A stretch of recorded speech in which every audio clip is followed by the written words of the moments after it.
Hey there, it's Thompson here on the behalf of Indestructible Productions with a new build series.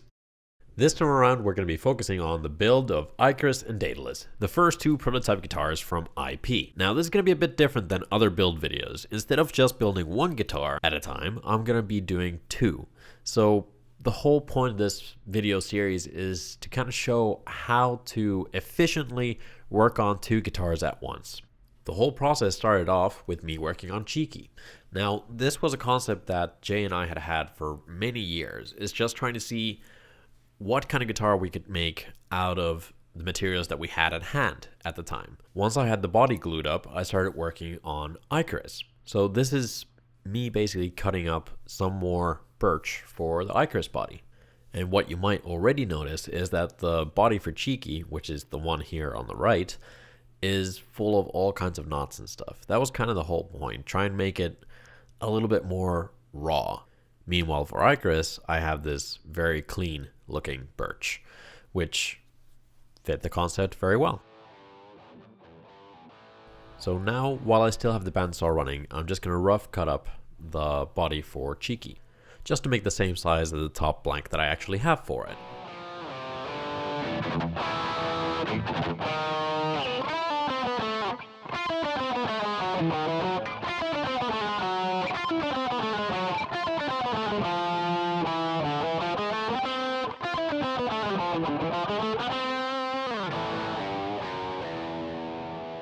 Once that's done, it's time to process down the bit that I cut for Icarus, which means just going back to the planer and smoothing everything out, getting a nice square edge on all sides and the right thickness. Exactly for this purpose. The two pieces of birch that I already had were just a fraction too small. So this piece in the middle just makes it a little bit more decorative while also maintaining a sort of functionality when it comes to actually building the instrument. When it comes to spraying the glue, you don't want to put too much because then you're just going to get a poor glue joint, but at the same time you don't want to put too little because then that might mean that your glue joint becomes a bit too dry and it does not, well, glue up properly enough. One of the very important things is to spread the glue out. I usually use a sort of card or credit card blank or something like that. Didn't have any of those at hand, so just a piece of wood works just fine, just as long as you make sure no pieces fall off. A good thing to also do is rub the two glue joints together. That just prevents any slipping from happening because that would be very, very bad. But if you have a good enough glue joint, this should be just fine. You don't need a tremendous amount of pressure. Basically, the whole point is that you make a glue joint that is good enough that you don't need to clamp it too hard. Pressure is not the key here. A really good glue joint is.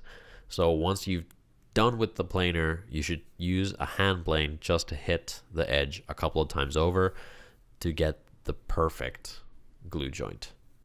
And these little pieces that I'm adding right now, they're just preventing any sort of warping from added pressure.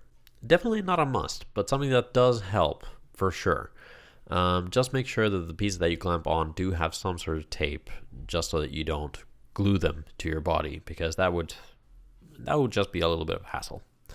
Now, moving on to the Cheeky and gluing on the top. While the Icarus is clamped up and drying, it is a good time to do the top. So the same general rule applies. Just apply a good amount of glue. Not too much, not too little, but definitely something that you feel will be enough to glue everything down.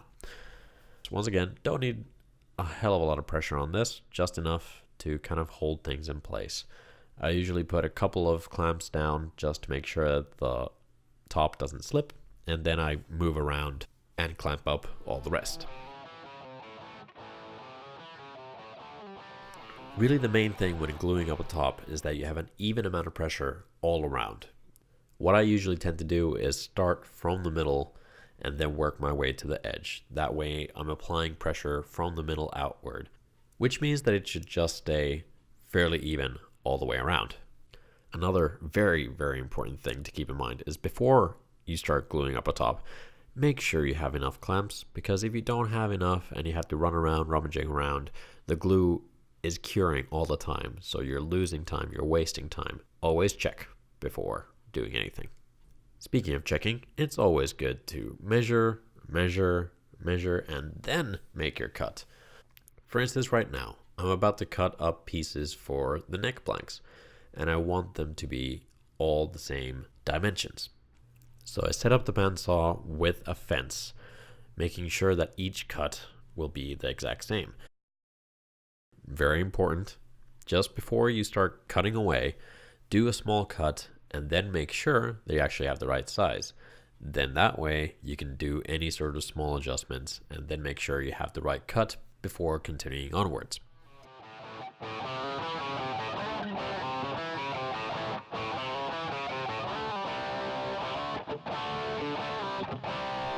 Another thing to keep in mind is the fact that when you're doing something like this, the side of your wood that is actually touching the fence has to be perfectly squared and flat, much the same way that a perfectly set up bandsaw has to be square and, cutting accurately.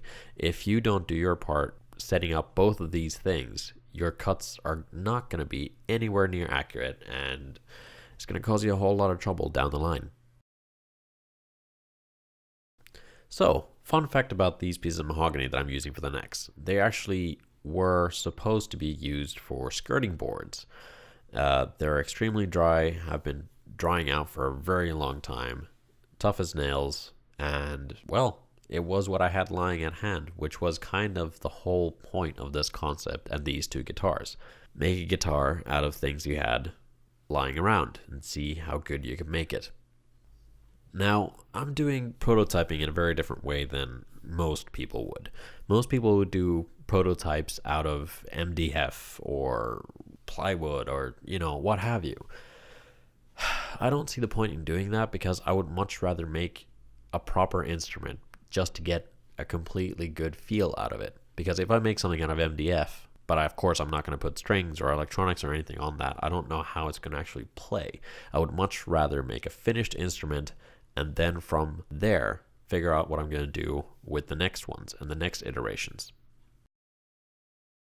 Now this little piece that I'm cutting up right now is actually leftover Murbow from the cigar box build, and this is going to go in the cheeky neck. Meanwhile, the Icarus has some rosewood left over from the Gaia build. Now, just to answer that burning question that I'm sure somebody's already asked at this point, why am I doing multi-laminate necks? Well, I've just always liked the look of multi-laminate necks, but not only that, I really enjoy the fact that they are so stable. I can stack the wood in a way where it basically gives more and more strength than a single piece neck would. Granted, for these builds, one of the reasons why I did multi-laminate necks is also due to the fact that I didn't have pieces that were big enough to do one-piece necks. If I did, I'm not quite sure whether I still would have. I just like multi-laminate necks. I always have. Yes, they're a pain in the ass to make, but I've been making them for a very long time, so I'm not that bothered. Anyways, moving onwards, it's time to actually get all those pieces the correct dimensions, which means thicknessing them. At the same time, I can kind of work out how the grain is going to go by taking a little bit more here or a little bit more there and making sure I have the best pieces out of the wood that I have. It's one of those things that I take a little bit of pride in. Processing down wood. Yes, it's one of the easiest jobs to do, but to do it in a way where you're going to be complementing the finished piece of whatever you're working on is just more interpreting how the grain works, and I believe that I have a good eye for doing that, and people who know me know that I do not like to toot my own horn, so to speak, so that says something. Now, gluing up multi-laminate necks, the thing that any and every luthier hates, I've never been too fussed about it. It's just more a matter of being meticulous and careful, more than anything, consistent. Consistency is very important. So, much the same way as gluing up a body, making sure you have a good amount of glue, rubbing the pieces together, making sure the glue joints are as good as you can make them, and then using enough pressure to just kind of hold everything together. You don't want to put too much pressure, especially onto a neck, because then you're running the risk of actually warping the neck or twisting it in some way, especially if you're doing a sort of multi-laminate thing.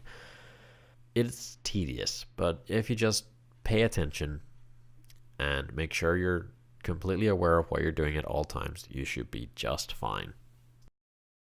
Again, I'm just using 2 clamps at both ends just to kind of make sure that the ends don't splay out at all. Not necessary, but I just wanted to be extra sure because I only had that much wood. So while the necks are gluing up, the bodies themselves have cured.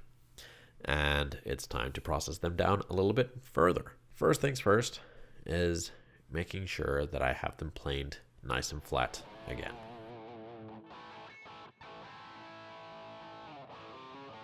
So first making sure that I have one side which is a bit more stable. There we are. That's a bit better to kind of plane on instead of having a wobbly surface to hold on to.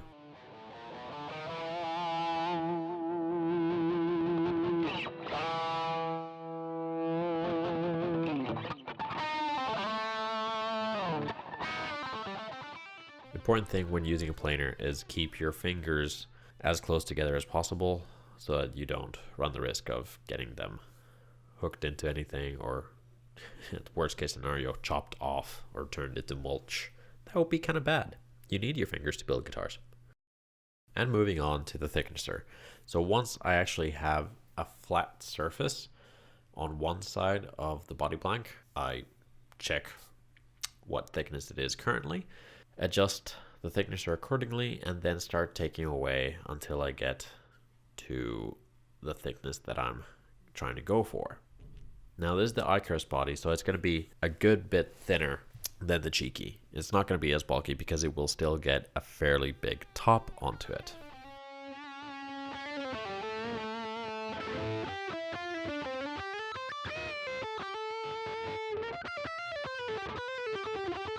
So little by little, taking off more and more. I usually do 3 millimeters at a time.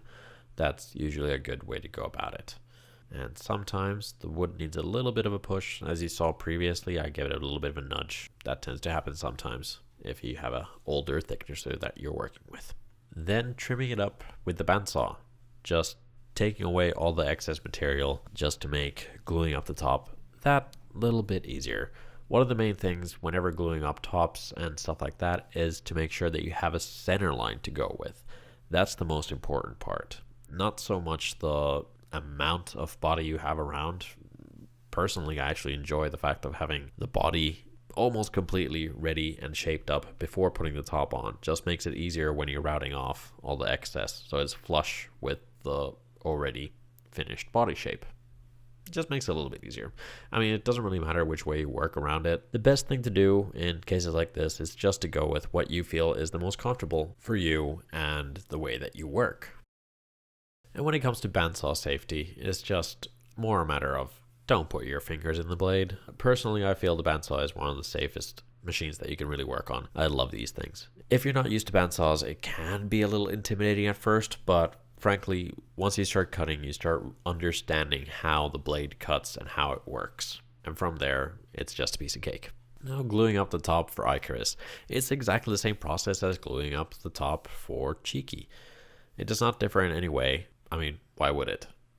Just make sure that you're doing everything as consistently as possible and in keeping with how you did. Especially if you're working on 2 instruments that are supposed to be fairly similar, make sure that your work methods are the same for both of those guitars.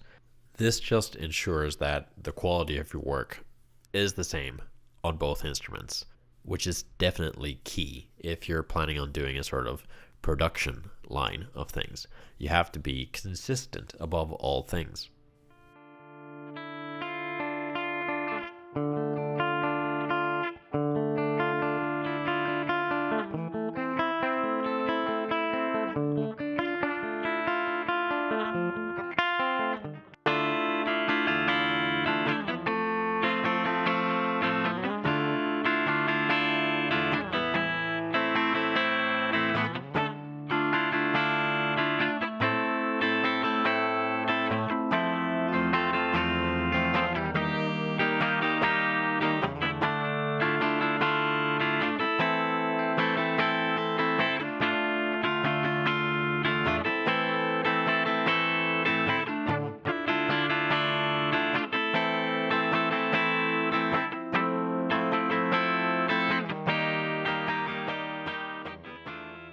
And then once the clamping is all done, it's good to have a kind of look around to see if there's any gaps, if you missed any spots, or whether everything's just perfectly fine clamped down and the glue is, evenly splurging out from everywhere. If there's any spots you missed, add a clamp. Make sure that spot is also fixed up nice and well and under pressure.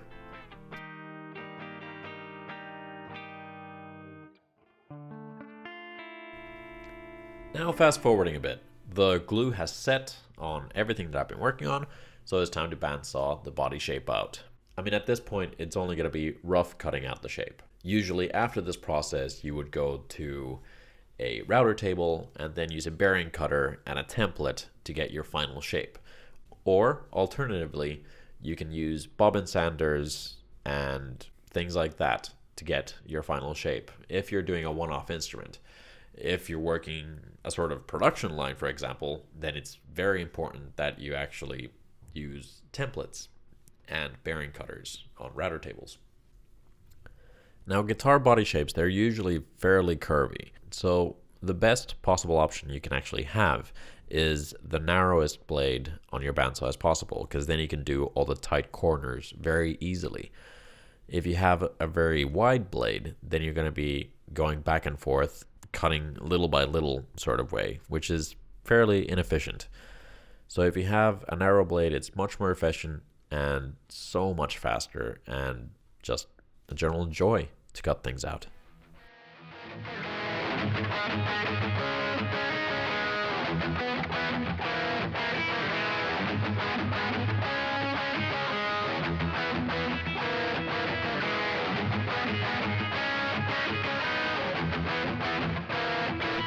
One of the very, very important things whenever working on a bandsaw is let the blade do the work. Try not to push against it too much because that puts strain on the blade and might cause it to break faster, but more so if you're pushing up against the blade, it's going to be more likely to follow grain instead of go where you want the cut to go. So just little by little and slowly, that's the way to do it.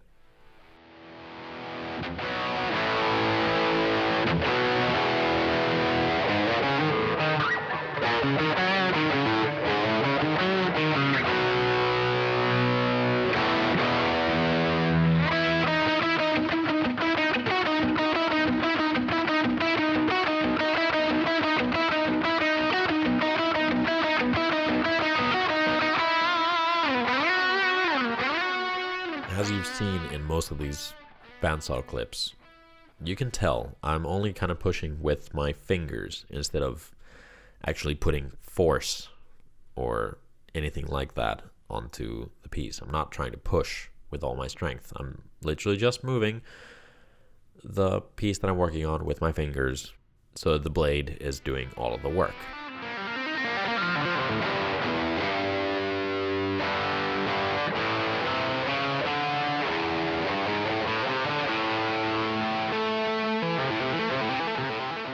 And then it's time to declamp the necks. A very straightforward process this. Just take the clamps off and make sure that your glue joints have gone the way you've wanted them to. Always inspect your work after taking them out of clamps and make sure that any glue joints are as good as they can be, that there's no warping or any other kinds of not nice things that might have happened during the glue up.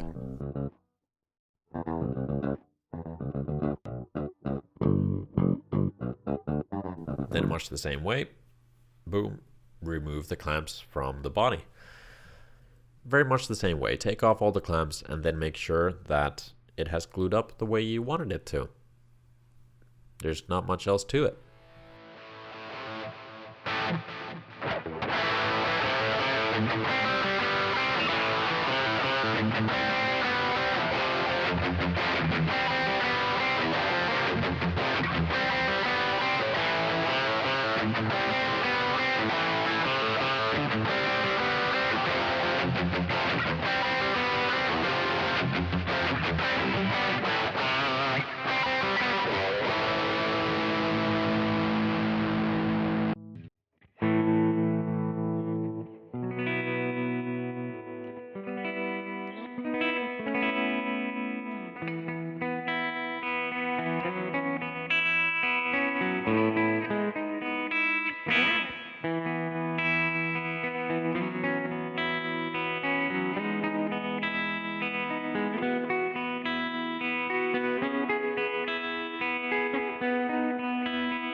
So this is where finalizing the body shape comes in.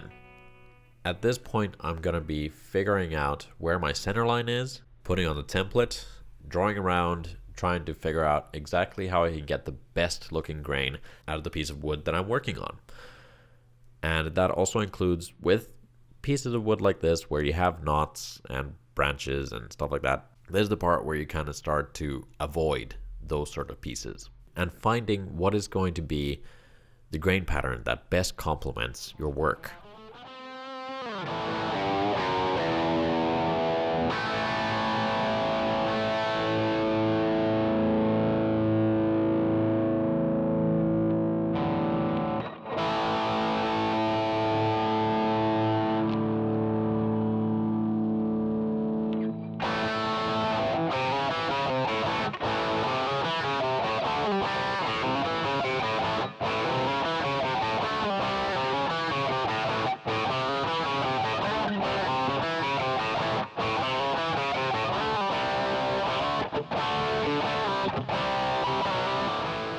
Once you're happy with everything and how everything is placed, off to the bandsaw again and repeating the same process as with the previous block.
Now, because these are the first prototypes of these two models, I'm going to be using a belt sander instead of a router table because I don't have the templates ready just yet. This is where I'm figuring out what the final shapes of these prototypes are going to be and then making templates based on these. So basically I'm just shaping them by hand until I'm fully satisfied with how they look.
Then, much the same as with the bodies, it's time to process down the necks.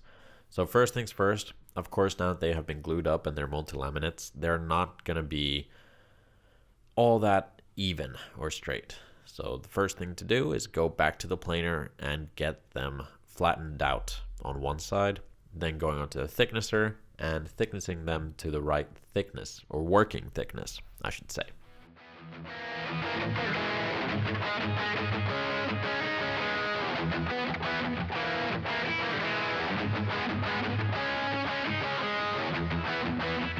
But that about does it for the first episode of the cheeky builds.